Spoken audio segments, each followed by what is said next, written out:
In this short tutorial, I will show you how to turn off the iPhone Too Close warning on iOS 17. Many iPhone users have experienced this annoying pop-up when they hold their phone too close to their face. Thankfully, there is a simple solution to disable this feature. To get started, open up the Settings app on your iPhone, scroll down a bit, and tap Screen Time. Scroll down,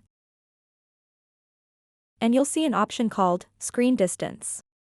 Tap on it. So this feature is beneficial for reducing eye strain. With this warning, users are notified when they hold the device too close to their face, reminding them to maintain a safe distance. By maintaining an appropriate distance between the eyes and the screen, users can reduce eye fatigue and minimize potential eye strain and the risk of myopia in children. And I recommend you leave this on, but if you really want to turn off that warning, simply toggle off this switch over here.